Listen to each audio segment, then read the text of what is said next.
आनंद जसा लादता येत नाही तसा जबरदस्तीने मिळवताही येत नाही.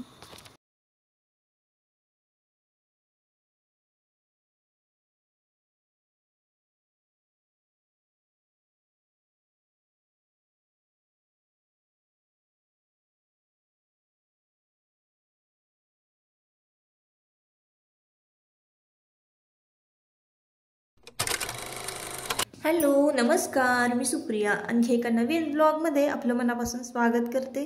तुम्हाला आजचा दिवस सुखाचा, आनंदी आणि आरोग्यदायी जावो. तुम्ही जी काही स्वप्न पाहिली असतील ती सगळी स्वप्न तुमची पूर्ण होत. त्याचबरोबर शुभ सकाळ सर्वांना.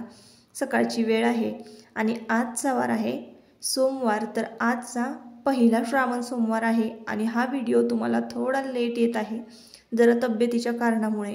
तर असो ताईंनो, दर श्रावण सोमवारी मी देवपूजा कशी करते तर चला म्हटलं थोडक्यात तुमच्याबरोबर शेअर करूया. आणि नक्की मी काय करते, कशी सेवा करते तर खूप काही जास्त नाही, फक्त अष्टोत्तर नामावलीचा जप मी करत असते. मंदिरामध्ये दर्शनासाठी जाते, पण हेच मी तुमच्याबरोबर आजच्या व्हिडिओमध्ये शेअर करणार आहे.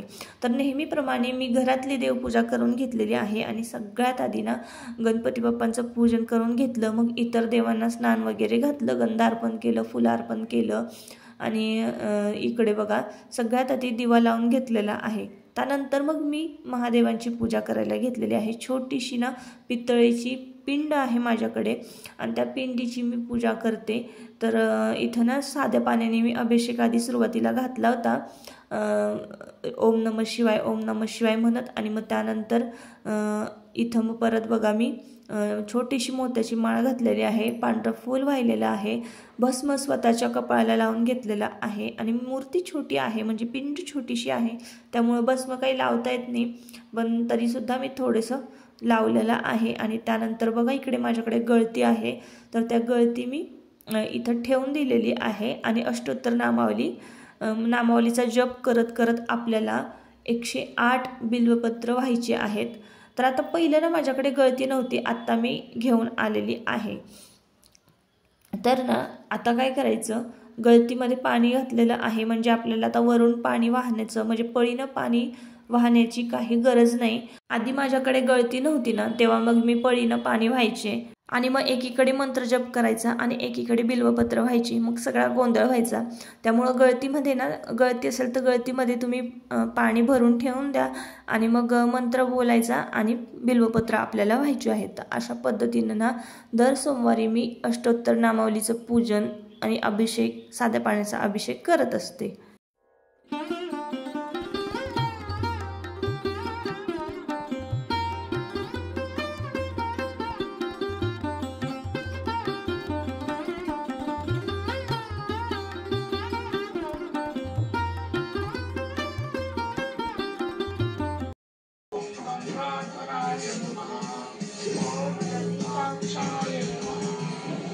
सकाळी सकाळी नेहमीप्रमाणे सगळी घरातली कामं आटपलेली होती देवपूजा करण्याआधी.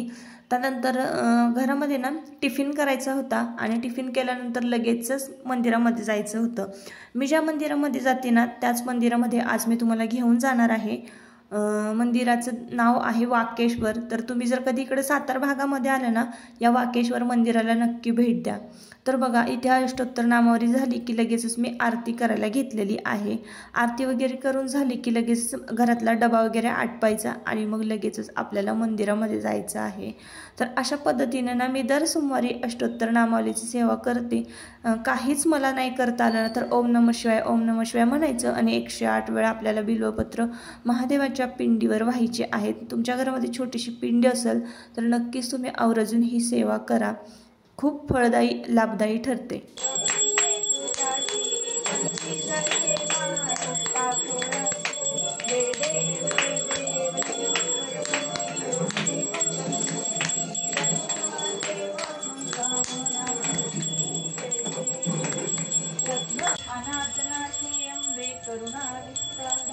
वारी वारी जन्म मरण से वारी हारी पडलो आता संकट निवारी. जय देवी महिषासुरमर्दिनी सुरवरीश्वर वरदे तारक संजीवनी. जय देवी जय त्रिभुवन भवनी पाहता हृदय सेनानी चारी समवे परंतु न बोले.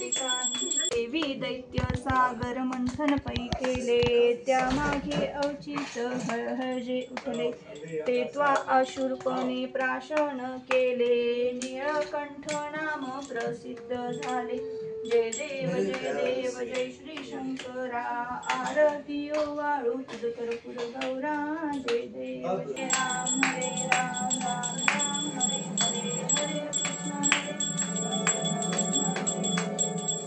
कर्पूर गौरम करुणावतारम, संसार सारम योगेन्द्रहारं, सदा वसन्तं हृदयारविन्दे, भवं भवामि शरणं नमामि। पूजा वगैरे झाली, आरती वगैरे झाली आणि मग त्यानंतर घरामधलं थोडंफार काही काम होतं ना ते पूर्ण करून घेतलेलं आहे। मुलांना डबे वगैरे दिले आणि मग मी देवळामध्ये निघाले होते। देवळामध्ये यायला मला संध्याकाळची वेळ झाली होती। इतकं शांत वातावरण होतं आणि प्रदोषकाळ चालू झालेला होता, त्यामुळे ना मंदिरामध्ये अजिबात गर्दी नव्हती। मंदिरामध्ये मी प्रवेश केला आणि बघा इतकं शांत वातावरण, मंद तेवणारी समई, दरवळणारा धूप, इतकी शांतता ना, आणि गाभाऱ्यामध्ये जाऊन पूजा करायला फक्त याच मंदिरामध्ये मिळते, म्हणून मी नेहमी याच मंदिरामध्ये येत असते वाकेश्वर इथे। आणि शांतपणे मांडे घालून बसून पूजा करता येते आपल्याला। मग पहिल्या दिवशीची मी मूठ वाहिली आणि मग त्यानंतर बिल्वपत्र व्हायला सुरुवात केलेली आहे। नमस्कार केला, शांतपणे बसून राहिले, इतकं भारी वाटत होतं ना। आणि खरं तर शिवपूजा आहे ना ही प्रदोषकालीच केली जाते।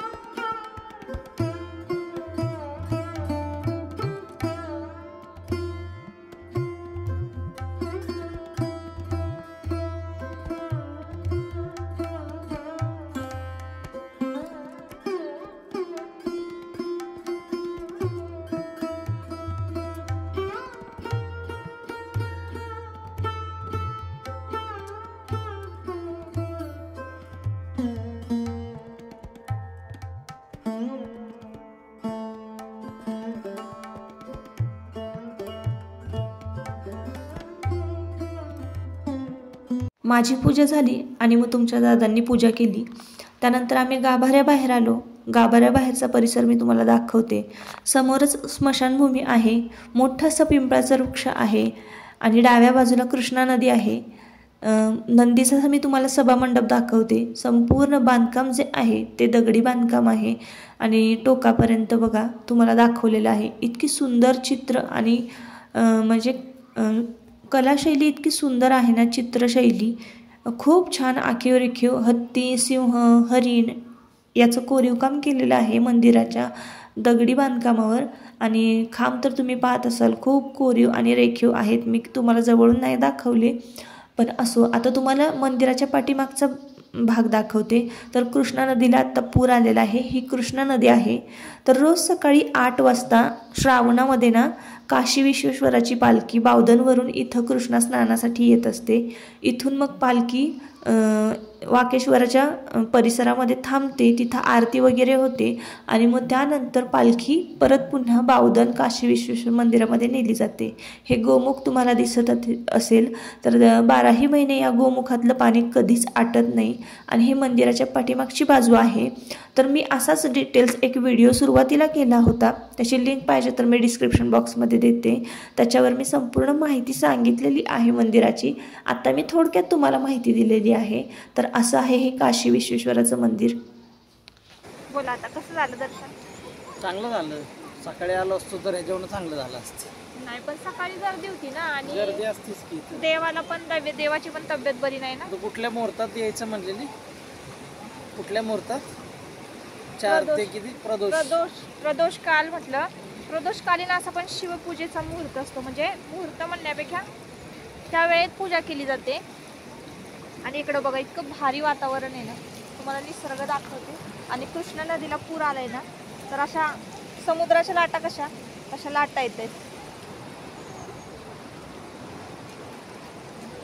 पाण्याचा आवाज येतच असेल तुम्हाला। आतून मंदिर तुम्हाला दाखवलं, एवढं भारी मंदिर आहे ना. तर आम्ही दर सोमवारी येतो आणि सकाळी आरतीसुद्धा असते, पण देवाची तब्येत बरी नव्हती ना, म्हणून मग आरतीच्या वेळी येऊ नाही शकलो. म्हटलं आता 4 नंतर प्रदोष काळ असतो, तर प्रदोष काळीच दर्शन घ्यावं, तोपर्यंत बऱ्यापैकी घरातली कामं पण आटपून होतील. तर असं प्लॅनिंग केलं. आजचं दर्शन खूप छान झालं.